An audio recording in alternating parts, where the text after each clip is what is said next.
Assalamualaikum warahmatullahi wabarakatuh.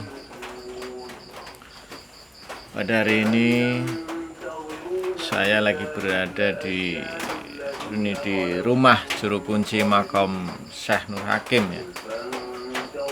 Kali ini saya akan bercerita tentang sejarah dari Syekh Nur Hakim alias Raden Mas Surya Muhammad ya. Jadi nama aslinya Syekh Nur Hakim itu Raden Mas Surya Muhammad. Jadi Syekh Nur Hakim ini salah seorang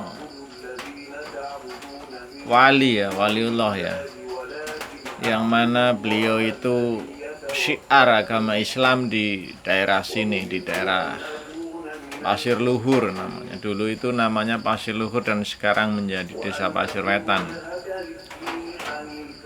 Jadi Syekh Nur Hakim itu dulu itu salah seorang laskar dari Pangeran Diponegoro ya. Jadi dia itu termasuk salah satu pasukan inti dari Pangeran Diponegoro. Jadi seorang pejuang juga ya. Di samping seorang wali, beliau itu seorang pejuang ya, seorang pahlawan. Jadi sejak Pangeran Diponegoro itu tertangkap, para laskarnya itu kan pada pergi ya, karena masih dikejar oleh Belanda, itu masih dicari-cari. Makanya semua itu bubar, pada pergi mencari bersembunyi ya, pergi sembunyi. Dan salah satunya Syekh Nur Hakim ini pergi di daerah sini ya, di Karangduren ya. Dan wilayah jajahannya itu wilayah syiarnya ya. Jadi Syekh Nur Hakim itu setelah pergi itu dia itu syiar di dalam agama Islam. Syiar di dalam agama Islam ya, di daerah sini. Yang wilayahnya itu dari Cirebon sampai ke timur itu sampai ke Sumatera, itu wilayahnya itu. Dan beliau itu mempunyai banyak sekali karomah ya.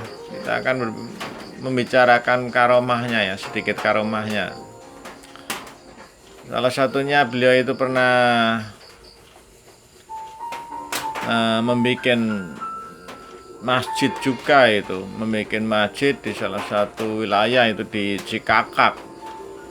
Itu masjidnya itu hanya dengan satu tiang, dan sampai sekarang itu dinamakan Masjid Soko Tunggal itu di Cikakak. Itu adalah yang bikin itu Syekh Nur Hakim. Dan sampai sekarang masih ada itu di sana itu. Mungkin suatu saat kita akan mencari tahu ya, kita akan mencari fakta-fakta yang terjadi di Cikakak. Dan Syekh Nur Hakim itu dulu di sini itu juga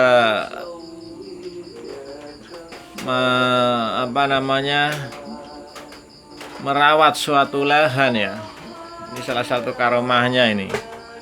Jadi pernah lahan itu kan masih berbentuk alas ya, masih karena tidak dirawat ya, masih tidak teratur.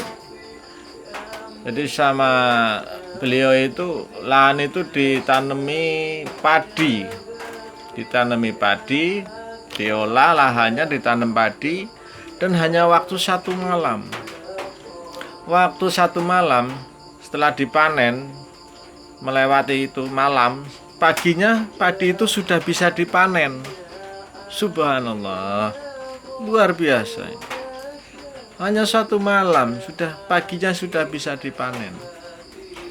Nah, dengan itu makanya di sini orang-orangnya juga belajar dari leluhur itu, hanya belajar bertani itu dari situ awalnya. Dan juga Syekh Nur Hakim itu pernah ya, beliau itu kan mempunyai banyak santri di sini. Dan di saat beliau itu memberikan makan kepada santrinya, dia hanya memasak itu hanya dengan 1 genggam beras. Jadi 1 genggam beras dimasak itu sudah cukup untuk memberikan makan kepada santri-santrinya yang jumlahnya itu ratusan. Subhanallah, luar biasa. Jadi Zainul Hakim ini juga ahli kanuragan juga nih, ahli bela diri juga. Karena pernah ada salah satu santrinya yang melihat di saat sedang belajar kanuragan itu ya. Jadi Zainul Hakim itu berdiri di atas lidi.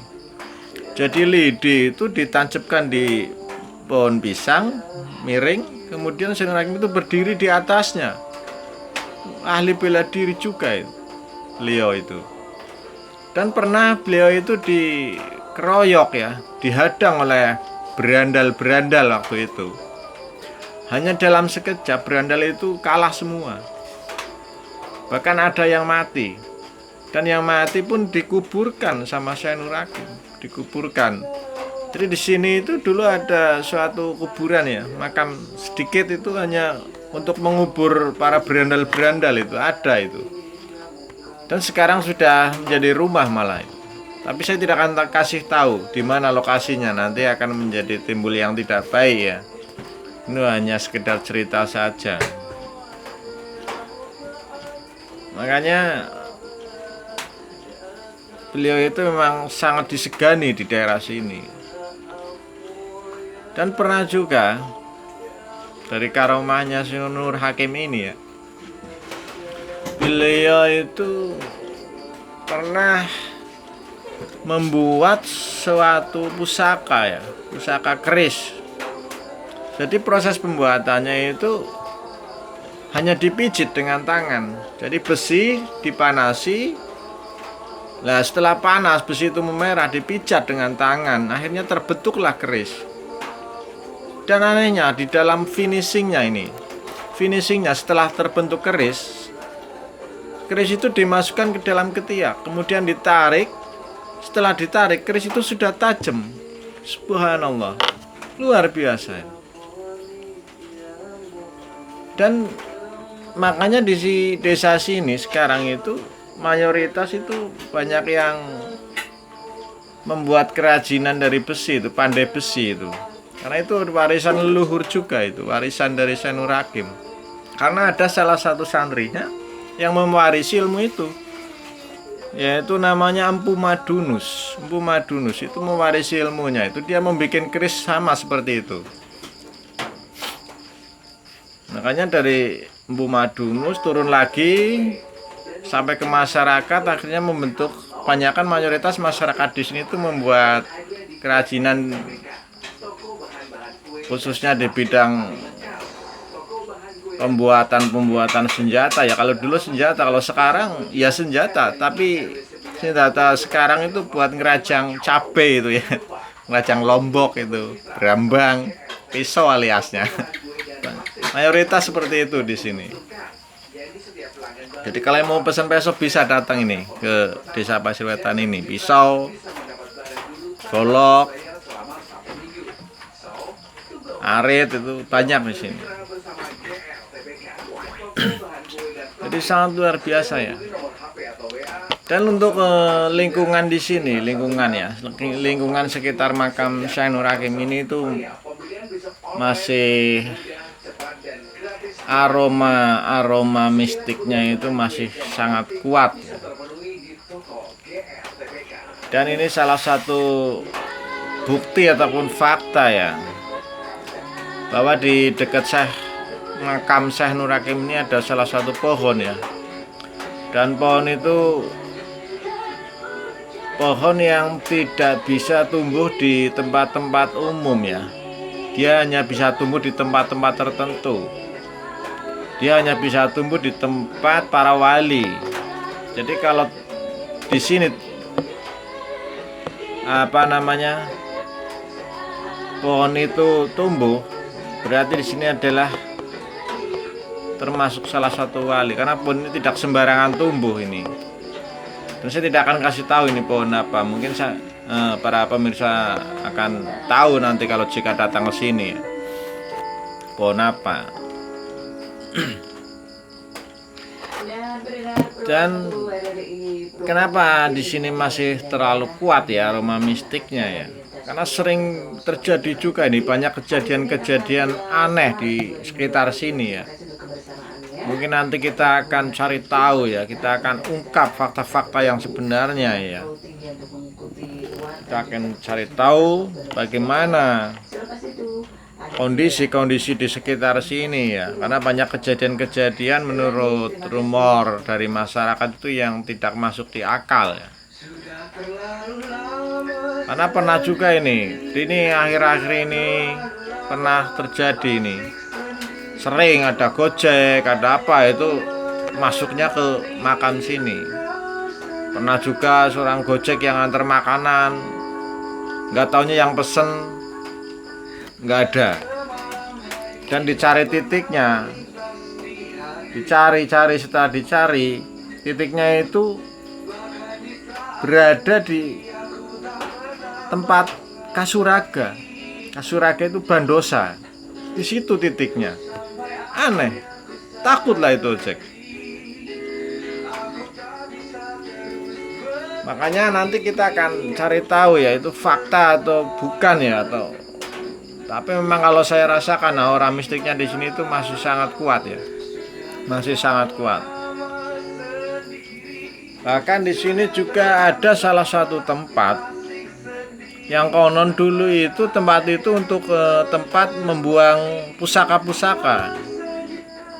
Makanya di sini juga banyak ini. Kalau bisa merasakan ini banyak pusaka-pusaka ya, yang sudah goib lah, yang tidak bisa dilihat oleh orang umum ya. Tapi di sini masih banyak. Nanti kita akan cari tahu nanti, cari tahu.